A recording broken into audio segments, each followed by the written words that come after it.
اللہ کا واسطہ یہ ہاتھ جوڑ کے منت ہے، حضور نے کون کون سے موقع پہ تکلیفیں برداشت کی، حضور کی تکلیف کا واقعہ ذکر کے پھر آپ سے میں نے پوچھنا ہے کہ آج کے بعد ہمیں کیا کرنا ہے۔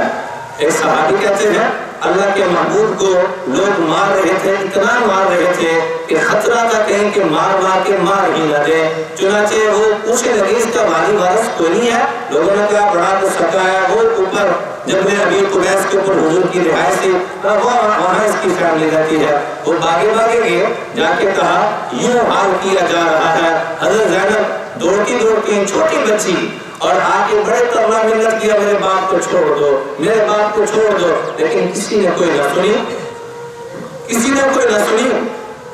حتیٰ کہ ایک ایسا جملہ کہا کہ جس کا جہاں ہاتھ تھا ہاتھ پیچھے کر لیا۔ جب میں نے پہلی دفعہ یہ واقعہ پڑھا میں یقین کریں 3 گھنٹے روتا رہا۔ کیا کہا حضرت زینب نے؟ پتہ کیا کہا؟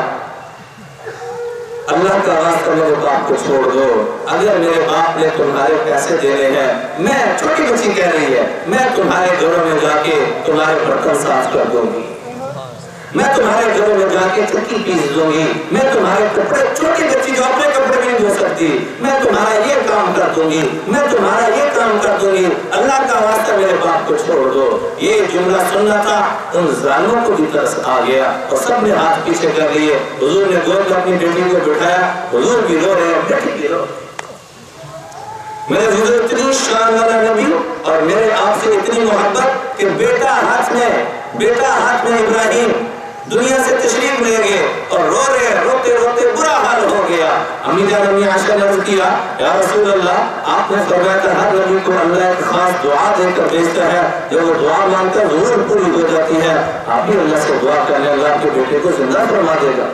آپ نے فرمایا عائشہ تدمع العين ويحزن القلب وإنا بفراقك إبراهيم لمحزونون، اے ابراہیم آنکھیں اشکبار ہیں، دل پارا ہے، تیری جدائی نے میرے سینے کو زخمی چھلنی کر دیا۔ یہ کیفیت ہے۔ اور پتہ کیا جواب دیا کہ عائشہ یہ دعا میں نے اپنے لخت جگر کے لیے نہیں رکھی، میں نے اپنے بیٹے کے لیے نہیں رکھی۔ یا رسول اللہ وہ کون ہے جس کے ساتھ آپ کو اپنی اولاد سے بھی زیادہ پیار ہے؟ تو میں عائشہ یہ دعا تو میں نے اپنی امت کے گناہگاروں کے لیے رکھی، یہ دعا تو میں نے اپنی امت کے گناہگاروں کے لیے رکھی ہے۔ وہ محبت اور وفا کی انتہا کر گئے، ہم جفا کی انتہا کر گئے، اللہ کا واسطہ اور کچھ نہیں۔ حضور کی آخری وصیت کیا تھی؟ نماز پڑھنا اور کسی کے ساتھ بھی زیادتی نہ کرنا۔ بولیے کیا کہا؟ باقی دین کو ایک طرف کر دیں، کون اس کے بعد یہ تو نیت کر کے جائیں سارے بھائی، اللہ کی قسم اللہ دنیا کی بھی عزت دے گا، باعزت بری کرے گا، لکھ لیں کسی کاغذ پہ۔ نیت کرنے صرف دل سے، یہ اوپر سے حالات بدلتے ہیں، اوپر سے نیت کر لیں آج کے بعد نماز پڑھ کے حضور کو ٹھنڈک پہنچانی ہے۔ یہاں جیل کے عملے کو خوش رکھیں تو آپ کہیں گے ہم سچی لیں گے تو تنگ نہیں کریں گے، میرے حضور یہ خود بچارے تنگ ہیں، آپ کو کیا خوشیاں دیں گے؟ سارے انسان اپنی اپنی مدروں میں مشہور ہیں، مصروف ہیں، جو عربوں میں کھیل رہا اس کو بھی روتے ہوئے دیکھا، جو جھونپڑیوں میں رہ رہے ان کو بھی روتے ہوئے دیکھا۔ اللہ کی قسم اس ہستی کو خوش کریں، اس محبوب کو خوش کریں۔ کون تو نیت کرتے ہیں کہ آج کے بعد جان تو جا سکتی ہے، نماز نہیں چھوڑیں گے۔